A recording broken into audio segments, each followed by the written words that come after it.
My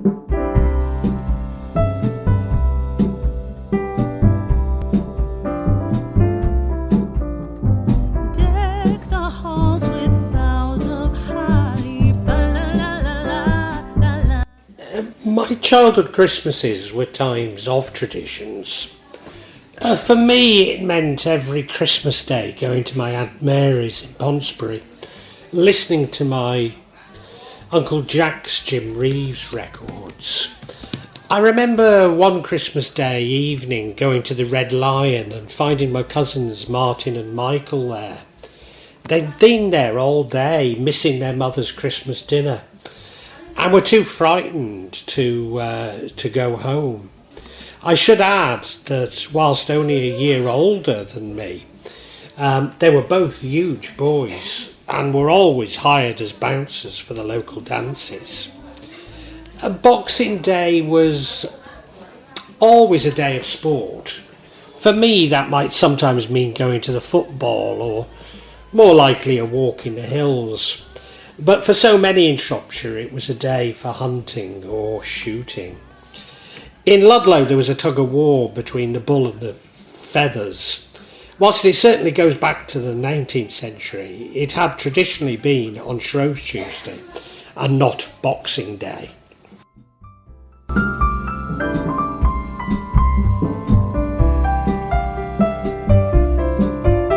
In the Ironbridge Gorge, bull baiting took place 3 times before Christmas on the Monday, Tuesday and Wednesday preceding it. First at the White Horse Inn, and then in front of the Tuntoyne Inn, and thirdly at Madeley Wood. A variant of blind man's buff was traditionally played in homes at Christmas. A player having been blindfolded, and the rest would say, come shepherd, come count your sheep," to which the blind man would reply, "I canna come now, for I'm fast asleep." Players, "And if you don't come now, they'll all be gone." "Blind man, what's in my way?" Players, "A bottle of hay." Blind man, "Am I over it?" Or hide and seek, when this is played, hiding a small article instead of one of the players. The signal for the search is sometimes given by calling, "Hot beans and batter, please come to supper." Or the lost slipper called "Hunt the Slipper." The players sitting cross-legged on the floor represent cobblers, and the player seeking the slipper impersonates a customer who's left his shoes to be mended and wants them again. Each player whom he applies answers, "It's been sent next door, and it has passed secretly from one to another while he is parleying about it." Or the old soldier. One player impersonates an old soldier and begs all the others in turn. Whoever uses the word yes or no, or sometimes this is "ed" or "been" in answering, must play a forfeit.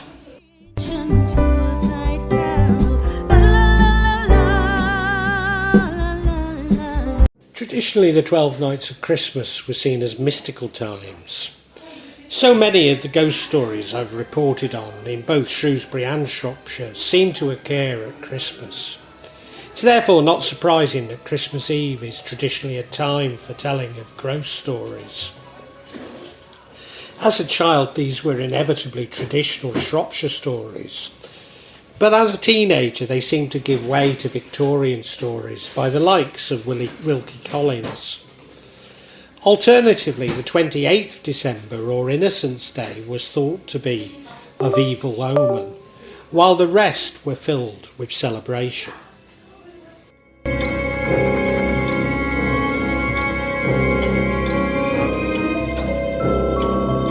Gypsy, mistletoe and holly auctions take place at Tenbury Wells in northwest Worcestershire, and they're held on the last Tuesday in November and the first 2 Tuesdays in December. Although on the first Saturday of December, the Mistletoe Queen and the Holly King are chosen and crowned. In fact, traditionally the Holly King is believed to have ruled from the summer to the winter solstice. The whole of Herefordshire and Worcestershire were once involved in this trade, but Tenbury is now the only town to still hold mistletoe auctions. A part of the reason for this is that mistletoe favours growing on apple trees, which are plentiful in both counties. The tradition dates back around 150 years. As might be predicted, the event is popular with Morris dancers and modern druids. Indeed, a druid ceremony is held at the burnage in which newly cut mistletoe bough is blessed with beer, apple juice and elements before being sacrificially cast into the River Team. From the earliest times, mistletoe has been one of the most magical, mysterious and sacred plants of European tradition, traditionally hanging a bough of mistletoe over the threshold of a home, warded off evil spirits and offered protection and shelter to anyone who entered. It was considered to bestow life and fertility, a protection against poison, and an aphrodisiac. A tradition which as a child we continued with kissing under the mistletoe, which may come from the Anglo-Saxon tradition of mistletoe being associated with Freya, the goddess of love. In Newcastle under Clun, holly and mistletoe should not be brought into the house before Christmas Eve. Holly was traditionally left in the hedge to prevent witches from running along the tops. Also in South Shropshire there's a tradition that a piece of holly from the Christmas decorations should be left when all the rest is taken down on the 12th night and allowed to dry. It should be used to light the fire and cook the pancakes on Shrove Tuesday. Elsewhere in the county, people would burn all the Christmas holly by 12th night to preserve the New Year's good luck. Whereas also from Shropshire, a mistletoe bough had to be preserved until a new one was hung the following year. This brought good luck, whereas the holly and the ivy had to be removed. However, the West Shropshire tradition connects the mistletoe with New Year rather than Christmas, and should not be put up until New Year's Eve. Ivy has been revered for keeping its leaves over winter and likewise associated with eternal life. It was thought to help the recovery of sick animals, and also in Shropshire a piece of ivy was fed to animals before midday on Christmas Day to keep the evil spirits away for the coming year. In North Wales on Boxing Day, December the 26th, there's a tradition of Helchanig, for boys to beat the bare arms and legs of girls with holly until they bleed. Also from North Wales is the tradition of Hela Droedd, which involved burying the Christmas wren, a small bird, to be found on December the 21st. In fact, it's largely an allegory for the sun going down and rising in the morning. So the hunt for the wren was to see the sunrise on December the 21st.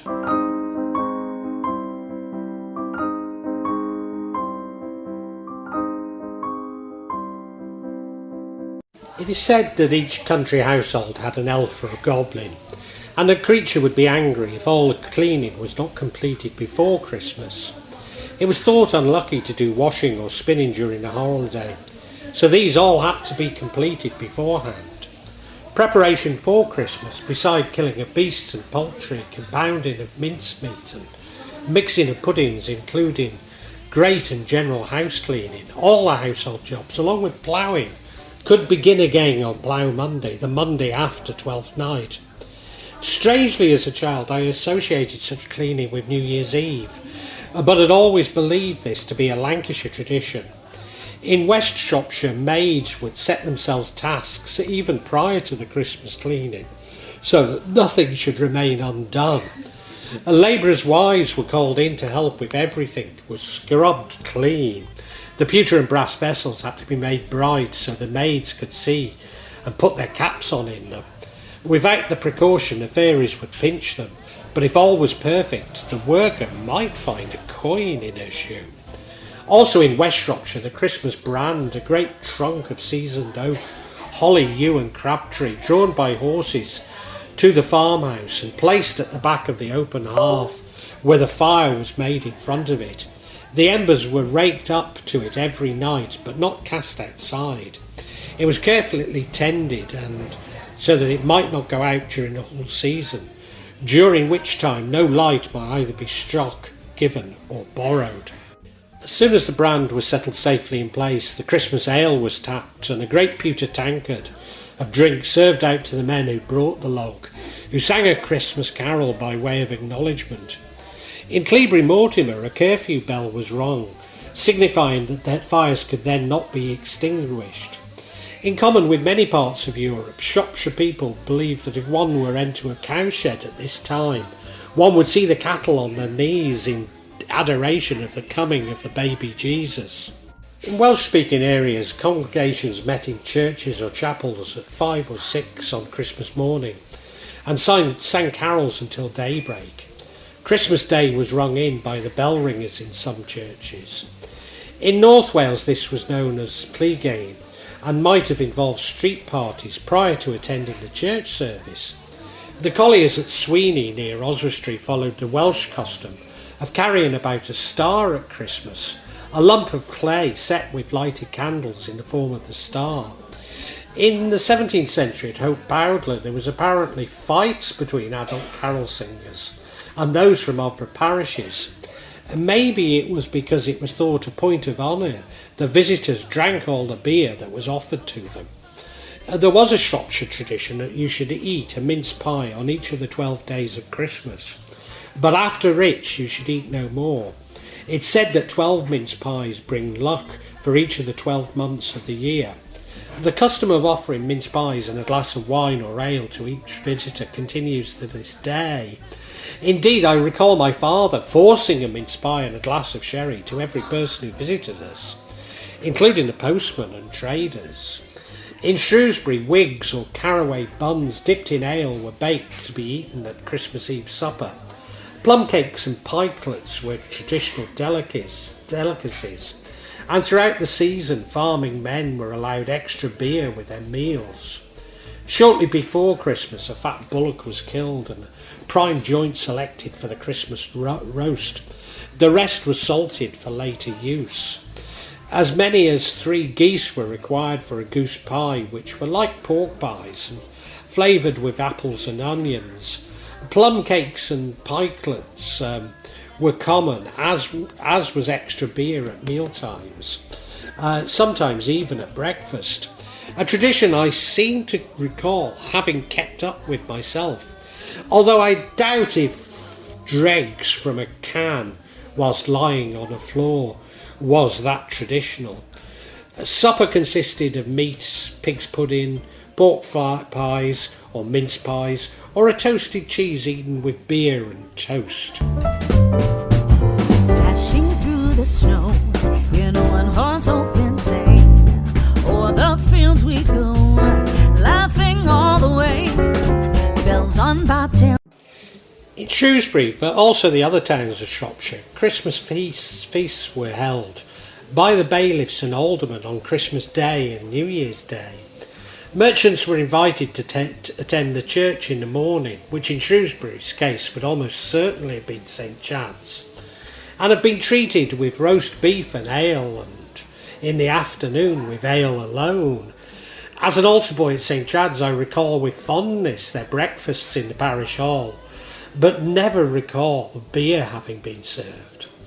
A dinner was provided for particular friends. In the procession to and fro the church, the bailiff of the manor walked first with a white rod in his hand, next the constables of the town with their staves, then the bailiffs of the brother with their staves, followed by the burgesses and the friends of the bailiffs. In smaller parishes such as Meal, local dignitaries were elected solely for the excuse of a Christmas feast, whereas the lead miners of the Stiperstones, of which my grandfather was one, had a dinner on Boxing Day with only men invited. However, later, presumably females could attend a dance which was held on the village green.